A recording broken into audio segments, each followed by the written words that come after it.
Yeah, go for it. Okay. Hello, this is Sunil Sundaraj with njvarsity.rivals.com. I'm happy to welcome in today Bernard's high school football defensive coordinator, Luke Maginnis. Coach Maginnis, thank you so much for taking some time out to speak with me today. Yeah, absolutely. Thank you for reaching out, and I'm excited to talk with you a little bit. So thanks for reaching out. No problem, Coach. Hey, congratulations, Coach. Said on a terrific 2020 season. There with at Bernard's High School. Uh, we were just talking before we came on the air about the COVID-19 pandemic. Very Yep. stressful. Said being able to not only for the players but the coaches as well. But reading up, it said, of course, on the notes that I think you guys were one of the four teams in the state to play all 9 games. Wait, 8-1, a very successful season. Can you just talk, I guess, just coaching again under that atmosphere, but then again, the team being able to thrive, I said, during the season. Yeah, I mean, it was definitely a roller coaster. I'm not going to lie to you. You didn't know if you're going to be playing that week. You didn't know if a game was going to get canceled. You didn't know if you were going to be playing a game 2 days before. There were some teams out there. I called it the Wild Wild West this year. People were scheduling games, 3 days before, a day before, just to get games in. And, I always go back to a quote from our head coach from Wesley College, Mike Drass, who unfortunately passed away. But he would always say, find a way to win. You always got to find a way to win, whether it's actually on the field.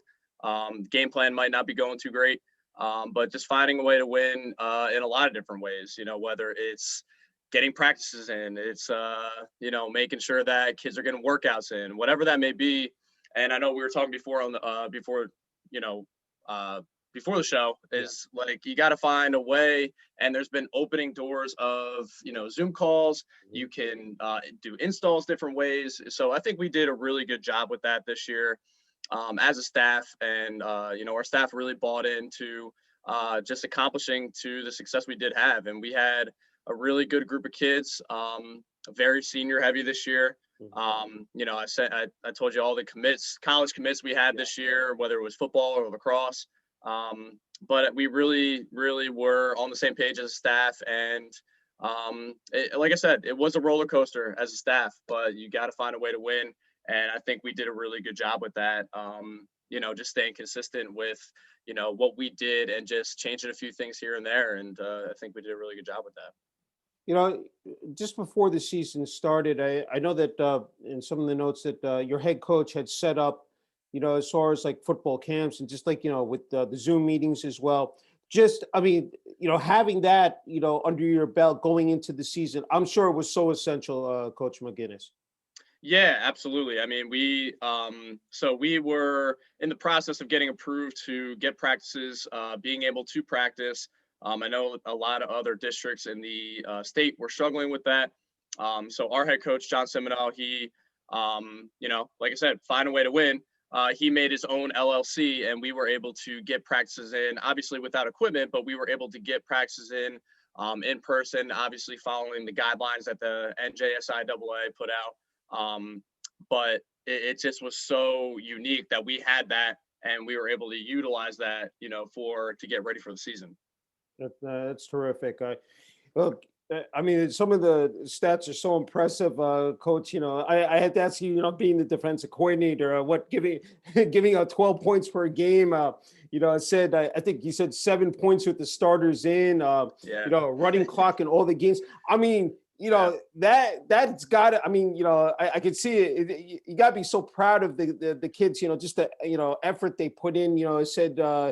During the season, but I mean, to be that, said efficient and just, again, being able to hold teams, said to those amount of points. Can you just talk about that? Yeah, I mean, like I said, we had a great group of kids. The kids bought in.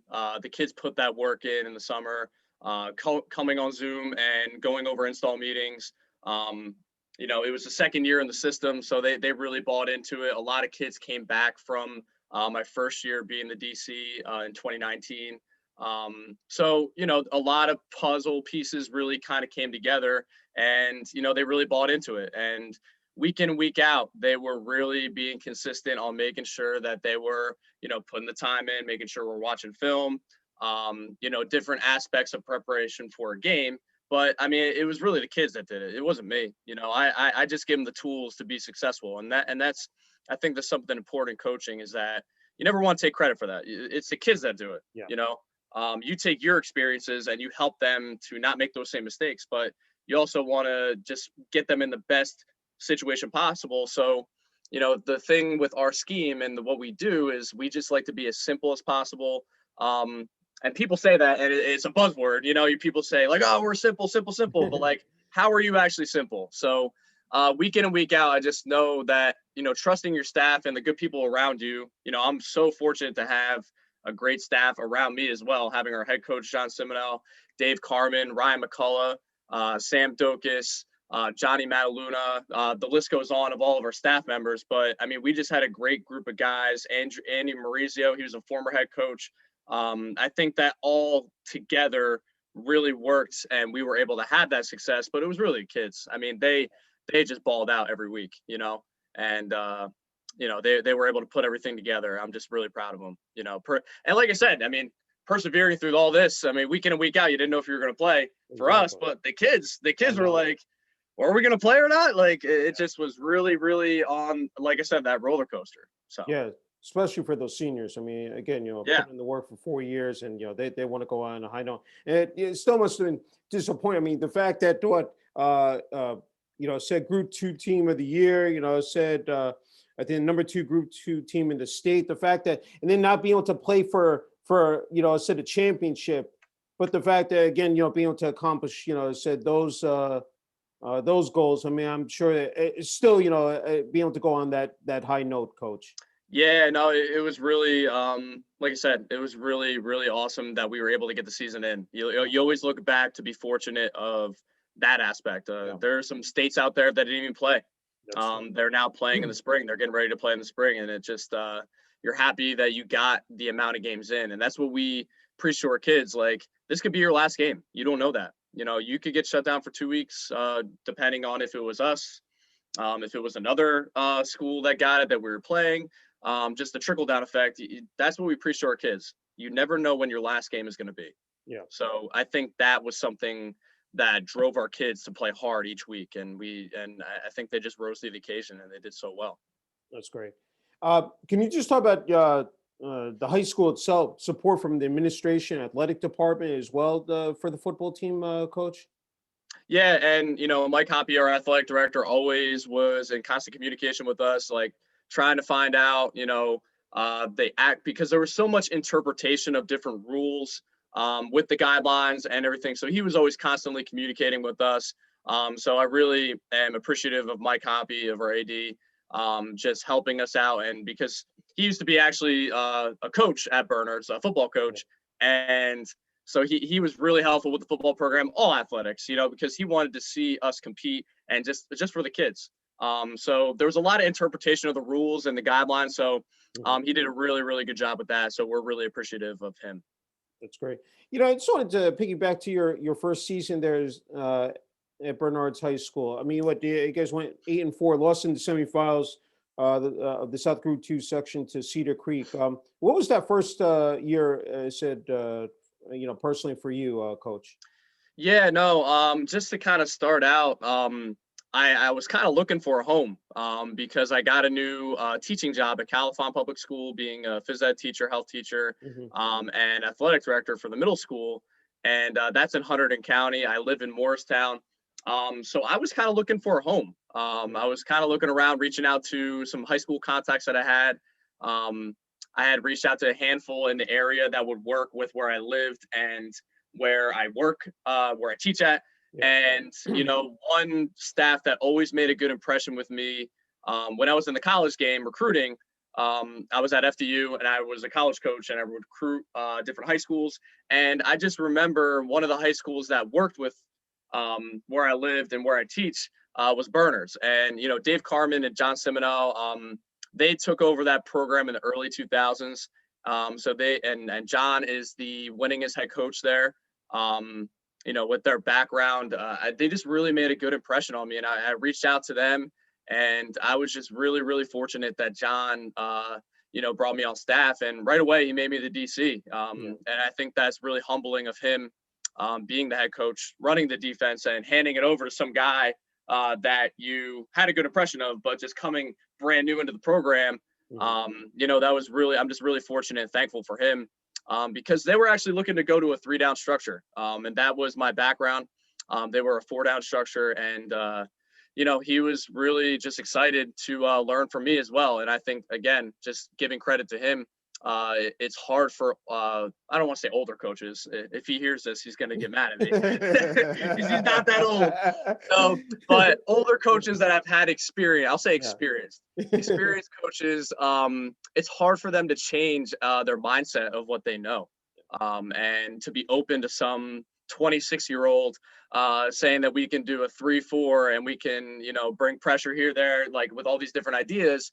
I just give him a lot of credit, and I'm very fortunate to have this opportunity from him. So I came in, and, the kids were really buying into our system, and it was really awesome. But like I said, they made a really good impression on me. I had some other opportunities in the background as well, but Burners with Dave, Carmen, and John, they made such a good impression on me with how they carried themselves, how respectful they were when I would come into the high school recruiting their kids. And I was like, wow, I really want to be a part of this program. So they did a lot of groundwork foundationally to have the success that we do now. That's great. Yeah, but it was a really good season though. No, sorry, it was a really good season though. We the kids bought in, and we had another good group of kids, and unfortunately we ran into a really, really good Cedar Creek team. So, but we had a really good run that year in 2019. That's great. And you said year before that, Coach, you were at Glen Ridge. I had to ask you, defensive coordinator, college recruiting coordinator. You said, can you just talk about your time at Glen Ridge that year in 2000? Yeah. So I was in the college game. I was at FDU. I just finished up my master's. And I was homeless. I don't want to say I was actually homeless, but I didn't have a coaching home, So I was looking around. I had got a teaching job in Newark, New Jersey, and I had reached out to. I was actually just talking to a friend at the gym, and he's like, "Yeah, this guy Steve Trevino, he's a good friend of mine. He just got the head job at Glen Ridge. He's actually looking for a defense coordinator." I was like, "Oh, I'll reach out to him," and he did a little interview with him and met with him, and he's like, "I think you'd be great for the job." So he gave me my first real defensive coordinating job. I was a special teams coordinator at FDU, but being a DC, calling the shots was really awesome. For the first year, we struggled, for our first year there, but again, we did a lot of Glen Ridge had a lot of success this year. We did a lot of foundational things that year to have them to have success right now where they're at. But I'm really fortunate of Steve, and we still talk to this day, of giving me that first opportunity, but it just didn't work out because I got a different teaching job that I had to leave. So, but it's definitely a unique place, small town, small Group 1 school. And it was a really, really good experience to start out. That's great. I was going to ask you later, but I thought I would, since you emphasize so much on teaching, because I think that's so important to talk about, Coach, that you were a teacher as well. And then, of course, with phys ed, I'm sure, being able to, bring that experience to the table, especially when it comes to code. I had to ask you about that, and I'm sure it means a lot to you as well. Yeah, no, coaching is teaching. That's what it really is. It's teaching them what you're trying to get across. So I like to say that I'm a full-time coach. I teach kindergarten all the way up to 8th grade, phys ed and health. I coach football. And then I also coach at a CrossFit gym part-time in Chester, New Jersey. So I'm just constantly coaching. It's a really cool dynamic of seeing the different fields that you can coach somebody in, whether it's physical fitness, whether it's football, whether it's just staying active for a young kid. And I think it just kind of testifies to my background. I grew up in a household of teachers. My dad has been a teacher for 40 plus years. He's been a coach for 30 plus. My brother's a teacher and coach. My mom is a teacher. I actually teach with my mom at Califon School. She's a Spanish teacher at that school. Okay. So I just have a background of teaching, and I think it's in my blood. And it's something that I'm very passionate about, and I really enjoy to do. And I feel like I don't work a day in my life because I go to work and I get to teach and coach. I get to coach full time, whether it's phys ed, coaching, football, or, CrossFit, physical fitness. So Yeah. it's definitely gratifying. So I love it. It's fantastic. But Yeah, I think I think the kids see the difference of an authentic teacher and an artificial teacher. Kids, whether they're kindergarten or in high school, they see if you're being real or not. So I think being honest and real with kids, I think, is a really important aspect in teaching. That's wonderful. I'm just curious about CrossFit. I think it's again, you see a number of athletes, I think, utilize that. I had to ask you about that because I think, especially with training, for the season, knowing the pounding you're going to take, during the course of a year. Can you just speak to that, Coach? Yeah, no, football training and CrossFit, I think they're similar, but they are different. I will Yeah. say that.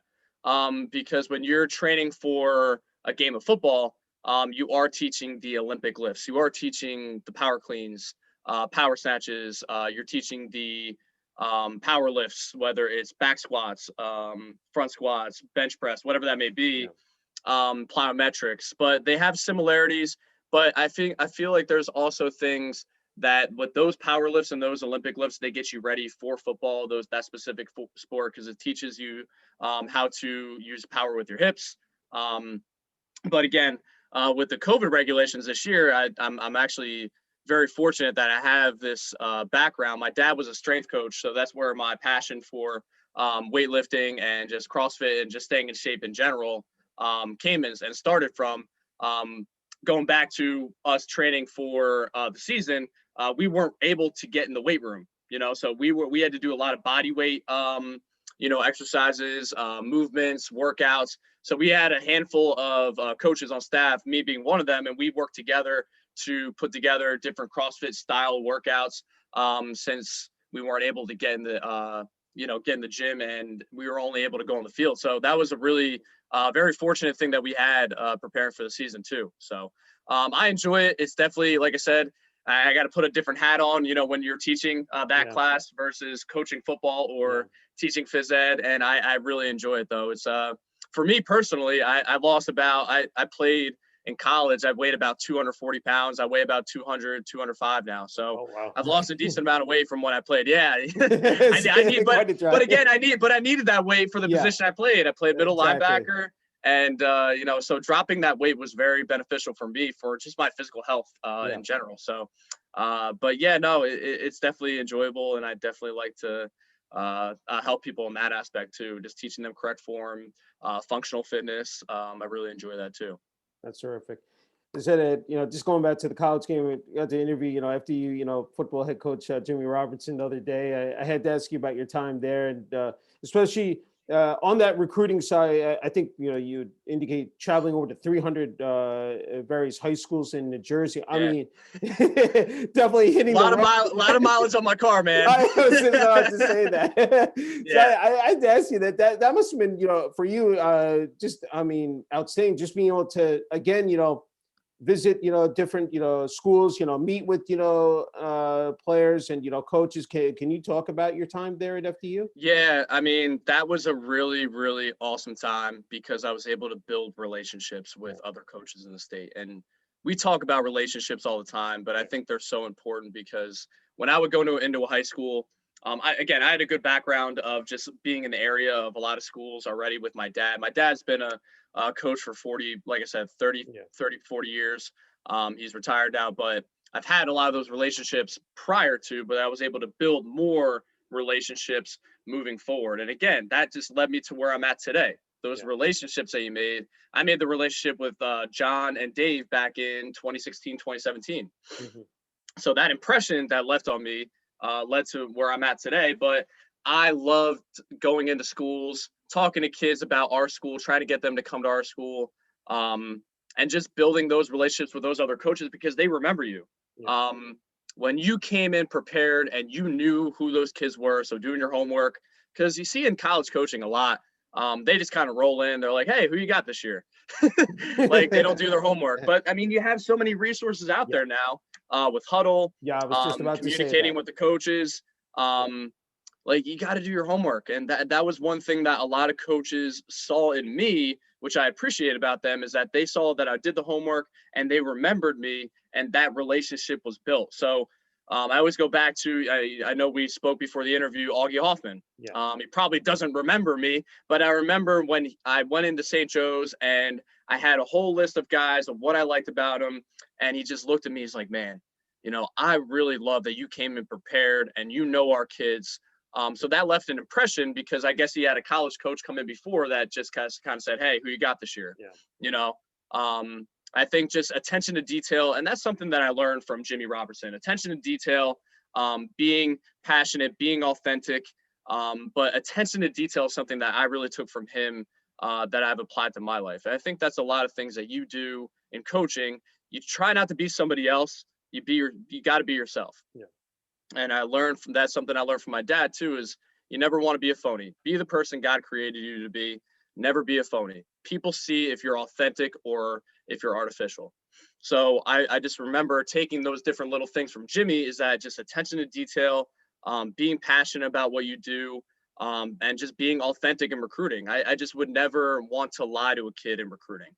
Kids would ask me all the time. They're like, hey, can I play here? Am I going to start here next year? I'm be like, well, you can do X, Y, and Z too, but I never would want to lie to a kid when I recruited them. I wanted to be authentic with them. And I think that went a long way with a lot of kids that we got there. And again, I built those relationships going to each high school. It was a grind, I will say that. Getting your master's and, traveling on the road in season and then going to coach. I did not get a lot of sleep. Yeah. You definitely learned the art of multitasking, coach. Oh yeah. Yeah, no, it definitely was a time where, you got to find a way to win. It just goes back to what I said before. Yeah. You can't just sit in your sorrows and complain about things. You got to find a way to win. You got to find a way how we're going to make things better. How are we going to do this better? How are we going to find that way to win? Yeah. I wanted to go back to your, I think it was your first coaching job, Smyrna High School back in 2015, coach. Smyrna. Coach there. Yeah, Smyrna was a really unique opportunity too. That was my first ever coaching spot. That was an awesome time. Very fortunate.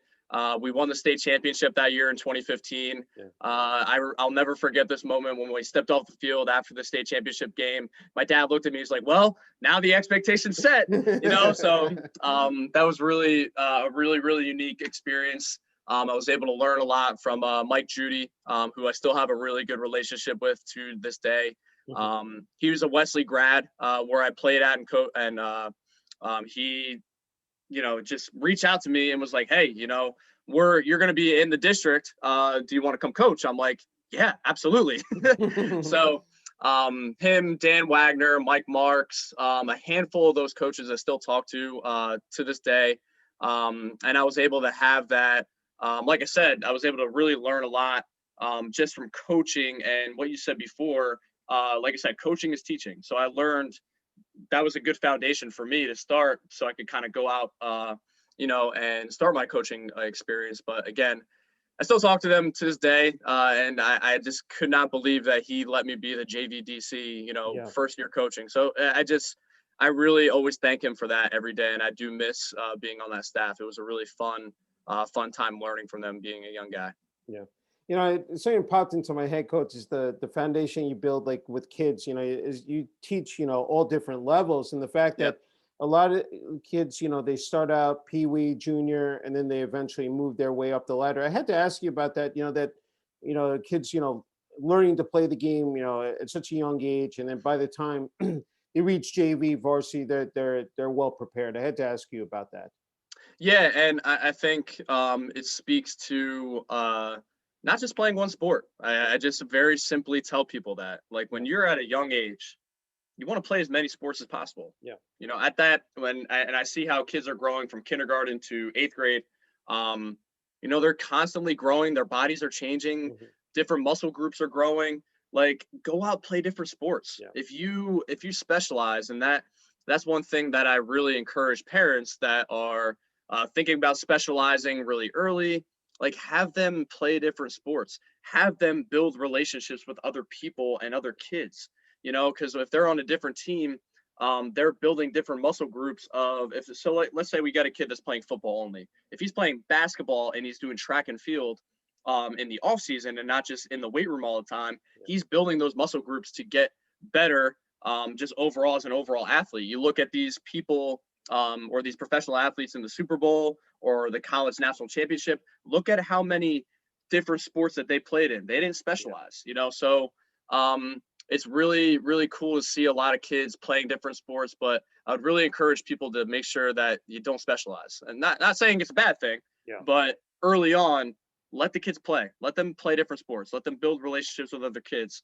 Because being on a team is just so unique. I think back when I played soccer when I was a little kid, my dad didn't let me play football till I was in 5th grade because he knew that playing different sports and having a well-rounded aspect made me a better athlete overall. And that's what we really want. And I think there's no better feeling as coaches to see these players then eventually, again, go on to college and, said, as you said, not only play the game of football, they're playing other sports, lacrosse. I mean, that really is the crowning achievement, said to see their hard work pay off and then, move on to the next level, coach. Oh yeah. I love doing that. And I love helping kids. I was just talking to a handful of our kids that committed, this year. I love using my experiences of being in the recruiting game to help our team at the high school level to prepare them for if they want to play college football. Make sure that you have your huddle tape, updated. Make sure that you're being smart on Twitter. What you put out there is who you are. Be smart about Snapchat, Instagram, whatever that may be. All those different apps, TikTok, whatever they're on. So all those different apps, you got to be smart about how you present yourself to different teams if you want to play at the next level. But using my experiences and my background of that to where the level I'm at now is just really gratifying. I love seeing my my former athletes that I coach play at the college level. We got a kid going to Ithaca next year. Our quarterback's going to Chicago. We got another kid going to Morrisville State. The kickers go to New Haven. So the list goes on and on. But it's just really gratifying seeing that and helping them in that process because a lot of kids have a lot of questions. They're like, they get all these interest from different colleges, like all over the nation or just the East Coast. And the one simple thing I tell the kids, I'm like, hey man, you just got to find one. You're only going to one school. You're not going to 5, so a kid counting how many offers they got, it's like, great, but you only got to find one, man. You know what I mean? So I just really encourage kids to not get stressed about that. Just have a couple more. Can't thank you enough for the time, Coach. I don't want to forget about your playing days, especially at Wesley and then Warren Hills Regional High School. You were definitely, able to ball out there. I had to ask you, especially, at Wesley. I mean, you guys went to the NCAA tournament. Said, you guys, you had a lot of success there. Can you just talk about that? Yeah, that was a really fun time. My parents came to see almost all my games across the country.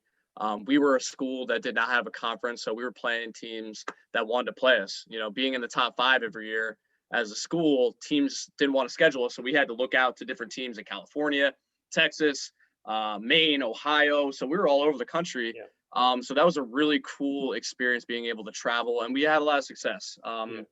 Being recruited out of high school, I wasn't the tallest, I wasn't the fastest, I wasn't the strongest, but Mike Drass, you can see his picture behind me. It's just a remembrance of, how he gave me that opportunity to play. And, I put the work in, and I believe that it was just a really, really cool experience. I still talk to my teammates this year. We had a lot of success going to the Final Four twice, going to the Elite Eight twice. But I just really am happy about the people the relationships that I made to this day. I still talk to my teammates. I got one of my best friends, Sustin Kapapula. He was a 3-time All-American linebacker. He's living in Texas. We were FaceTiming last week, which was really cool. And, just having those relationships to this day is just such an awesome experience. And we did have a lot of success along the way. And I learned a lot from Coach Strass. I learned a lot from Steve Azanese. He's the offense coordinator at Delaware State now. But he was at Wesley at the time. And you just learn from those coaches. And, my linebacker coach, Tim Kane, And you just learn a little bit from each time that you have an experience with a coach, players, or a program that you're a part of, and you take that with you. And like I said, that makes you the person that you are today. And that was a really fun time. I do miss it every day. It was a really, really awesome time in Delaware. Delaware's always going to have a part of me. I'm Jersey grown, but a piece of Delaware will always be a part of me. That's terrific. You talked about, said not being, the biggest or the tallest, but being what you were able to do. I said at Warren Hills, I mean, being the captain your senior year, current school, I think record holder for most tackles in the season. Your dad was the defensive coordinator. That was, I mean, that had to be, awesome. That's something I miss every day. Yeah. We talk about that all the time. And, that's a relationship that I cherish a lot. My dad, my brother, my brother's the offensive coordinator at North Hunterdon. But I jokingly say, so my dad is, he's not in coaching right now, but in the background, he's like the senior analyst of Bernard's football defense and the senior analyst of North Hunterdon High School offense, so we talk every day, almost every week about something that we want to improve, this 3-4 scheme that we do have was a combination of just thoughts and things that we wanted to do as a team. Me, my dad really have worked a lot on this defense. So it was cool to have that experience because I played middle linebacker. He was signaling the defense to me. And I just remember we joke about it to this day. I would always go like this to get the call in because I wanted to make sure everybody got set. I'm like, Dad, come on. And then I remember one time he just goes, Luke, you got to stop that. I got to see things. I'm like, okay, now I get it. So now being a DC, now being a coach, now I see that. I'm like, oh man, now I get why he took his time to get the right call in. But again, unique experience. I've always cherished, that time having him as my coach. But he's still my coach. I still call him coach sometimes. He's my dad. But he has been a huge impact on my life. But it was definitely a unique experience having him as my coach. He was also our strength coach. So that strength background really drove me for my passion of what I like to do every day, being a CrossFit coach and just being a phys ed teacher, just finding physical fitness as a thing that I love to do. So, but Warren Hills, like I said, home and grown, Warren County. Our coaching staff always bust my chops about it, being from Warren County. So I take pride in it. So I know you talked about coach about family so much. I mean, what is it? I mean, to see what you've been able to accomplish at such a young age, what has been? I mean, it just again, the support is just must be phenomenal, as you alluded to. I just had to ask. Yeah, I mean the support system that I've gotten from my family, from coaches around me that believed in me. I really cherish that, and it means so much to me. People that are in my circle that believe in me, it just means a lot. So I think that especially in this time, with this pandemic going on, having that circle around you is really important to remember those people that do believe in you and helped you get to where you are today. Because if I didn't have those people, I wouldn't be in the spot where I am today. So I appreciate those people every day. Who I tell them that all the time. Sometimes I just call my dad or my mom and say, hey, I appreciate you. I love you guys. Just telling. I think a lot of people miss out and they get weirded out when you say I love you. It's like, I know it's Valentine's Day coming up, so no pun intended. But it's just showing love for another person. It's just showing appreciation for somebody. And I think that goes a long way. Just reaching out to those people constantly and saying thank you. So if I didn't have that support system that I have today, I would not be here talking to you probably. So that's great. Hey, two more. What does the game of football, represent to you, Coach, personally?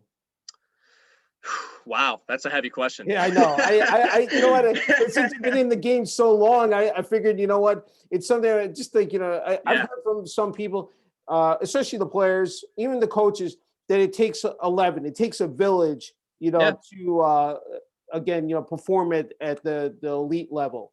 and say that championship. Said I had to ask you about that. Yeah, no. I love it. And there's so much time and passion that I put into it. Yeah. That it teaches you things that you can't replicate in other aspects or different ways. You can't replicate how to handle adversity when it's a 4th down and 1. You can't replicate that with a team. You talked about it takes a village. Yeah. It's an ultimate team game. If one person doesn't do their assignment, Yeah. it doesn't work. Sometimes you get away with it, but if you consistently have that happen, I just think the game of football, and I'm not being biased, the game of football, it just teaches you so many things for life to prepare you to handle adversity, like the adverse situation that we're in right now, with the pandemic going on. You have all these roadblocks that come up, and you just got to find a way to win, whether it's pushing through that adversity, whatever. If you guys can't practice, how are you going to find a way to win? If you get a 2-week quarantine or you guys can't play because of a game, you got to find a way to win. You got to look at the bright side of things and push forward and take it day by day. I think football just teaches you so many things about life. And that's why I love it so much.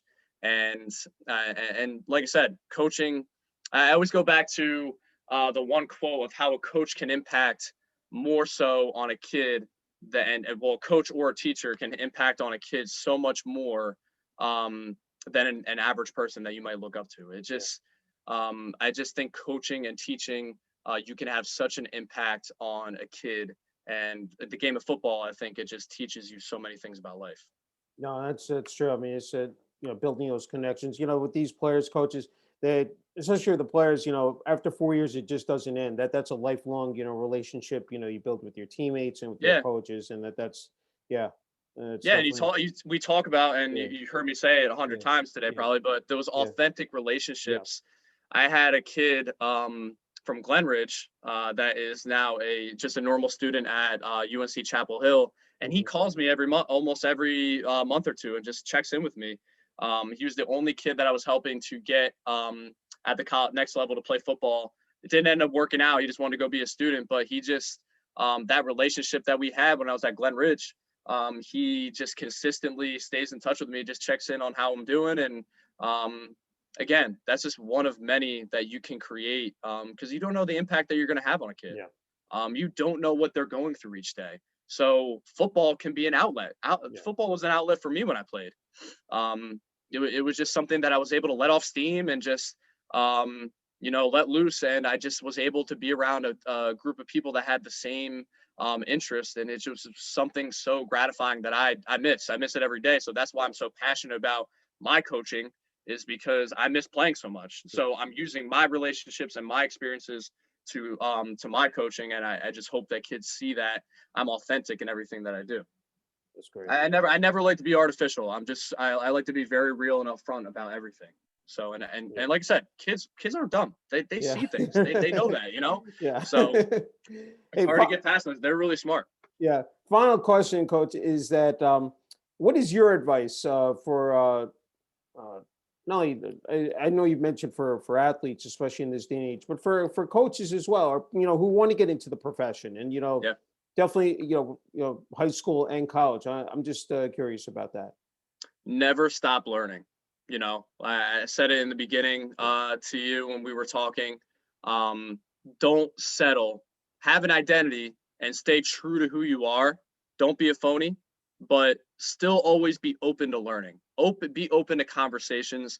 Be open to learning. I'm a 3-4 guy, but be open to learning maybe about a 4-down system.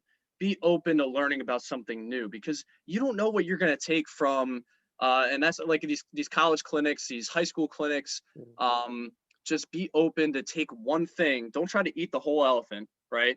Just take one thing from that clinic, one or two things that you can take with you and see how you can apply it to what you do for your identity. You might see a cool play on an NFL game or a college game, and you might be like, hey, that's really cool. We could do that. You see that a lot in coaching scheme wise, that they're just going to draw it up in the sand. They're going to be like, hey, we're going to run this play this week.